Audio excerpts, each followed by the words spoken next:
Hey! Welcome back to the third part of this series. Today I'm going to show you an entry-level workflow to get started with photogrammetry. So if you don't know anything about photogrammetry or are just getting started, then this video is for you.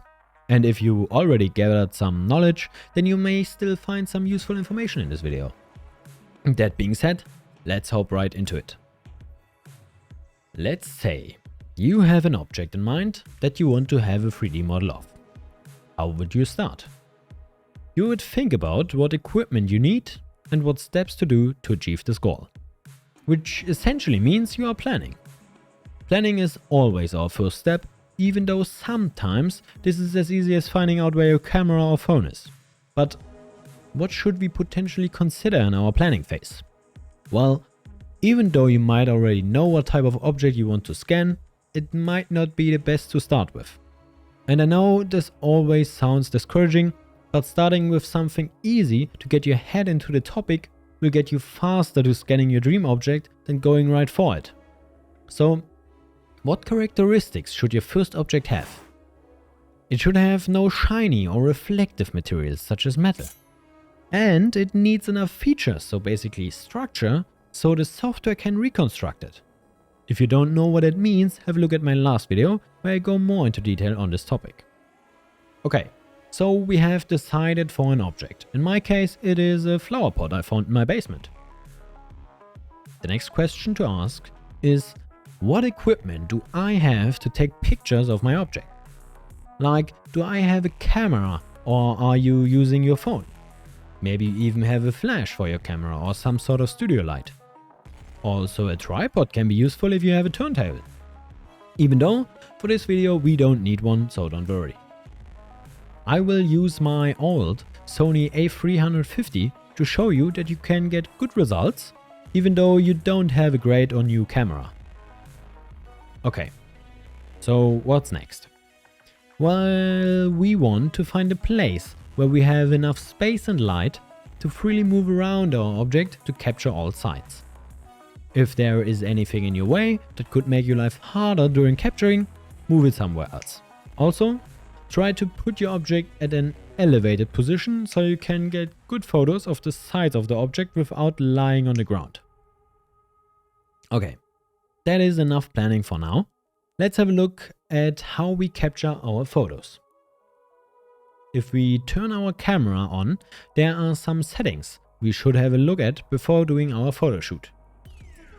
First, make sure that if possible, you capture your images in RAW instead of JPEG. This gives you a wider range of possible modifications for the images afterwards. Next, make sure your f-stop or aperture is around f8 up to f13, so you get a wide depth of field while maintaining the overall sharpness of your images. Also, try to keep your ISO under around 600 or in the best case at 100 or whatever is your camera's lowest setting. Lastly, check that your shutter speed is fast enough so you don't get any motion blur in your images. A rule of thumb is to set the shutter speed double the lens focal length. By the way, the focal length is pretty much your decision, but try to keep it above 30mm. That's it for the settings now. We can go on to actually taking photos. When taking photos, make sure your object is not moving in the slightest way. Now, you can go in a circular motion around your object while taking photos with enough overlap. So only do small steps and keep your object in the center. Also, you are not shooting a panorama, so move your camera instead of rotating it at the same position. Now do a few laps around your object, while after each full round you change heights. So you capture enough data for your object to be reconstructible. When changing heights, also remember to have enough overlap. When you are done with this, you can get closer and capture details you like. And then you are done. Now we can edit our images. For this video, we will just do some simple things with our images, like increasing or decreasing exposure, maybe lower the contrast. Also lowering the highlights and whites if they shine too bright. Are there dark shadows in your images? Then you can increase your shadows and blacks. But be careful, because this can introduce a lot of unwanted noise. To compensate this, we can add a tad bit of noise removal. And like I said in the last video, make sure you leave the lens distortion on your images. Okay, when you are done, apply your settings to all images and check that they have the same exposure, and if not, edit the exposure of these images to fit with the rest. Now, you are ready to export. Here it is fine for the start, but just go with JPEG, 8-bit at 100% quality and Adobe RGB as your color space. Export them to a location where you can find them, and we are ready to hop into our photogrammetry software. So there are some options you have to choose between when deciding for a software for your workflow. If you guys are interested, I can make a comparison between the most known softwares, but for today we will go with Reality Capture, which is free until you export, where you then have to pay per input, so basically for the resolution of your images. First, you want to switch your layout, so on the top left, click on the 5th option. You can import the images through drag and drop. In the left panel, that's pretty easy. Now you want to click on images and then group them. Next up is the alignment. So at the top you have an alignment tab. Click on that and open the settings. Here we want to change the image overlap to low and start alignment by clicking on align images on the top. If you, after that, see one big component with around 90% of all your images in it, then you are fine. If not, you might need to tweak some other settings. You can try to go in the advanced settings and increase the detector sensitivity to high, or increase the pre-selector features to 20,000, or increase the max features per image to 50,000. You kind of have to play around a bit with some of these values depending on your object.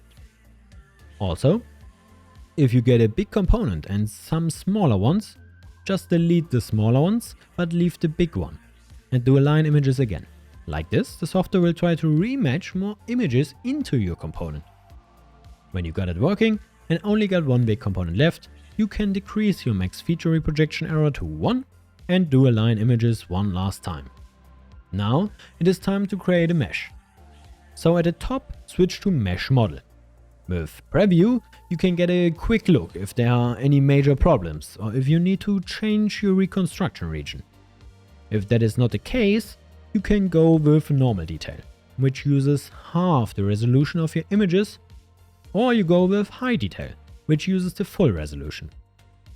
The only difference is the quality and the time it will take to calculate your model. If you want to see what a program is currently doing during processing, you can switch your bottom 2D view to a console view. Also, you might want to save your project at that point. When your measure is done, you only need to texture it, which is as easy as clicking on Texture. When this is done, you have a 3D model with a texture. Great! And when you go back to the Workflow tab, you can export your model. This is the step where you then also have to pay for it. But this is a one-time payment because Reality Capture gives you a license for the images in that project, so all objects created from these images are then paid for. So what's next? Well, that depends on what is your goal with your 3D model. If you want to use it in a game, you might want to decimate it a bit or create LODs. Or you maybe want to fix some errors or edit it completely. Then you can use 3D modeling software like Blender or ZBrush. At that point you pretty much enter the area of 3D modeling. Reality Capture itself has some options for like closing holes, removing geometry and decreasing noise, so you might find some easy tools there too. But for this video, we reached the end. In the next one, we will go a bit deeper into some of these topics to kind of upgrade our knowledge to a more advanced standpoint. I hope this video helped you getting closer to your goal, and hopefully we see us in the next one. Bye! Don't forget to like and subscribe.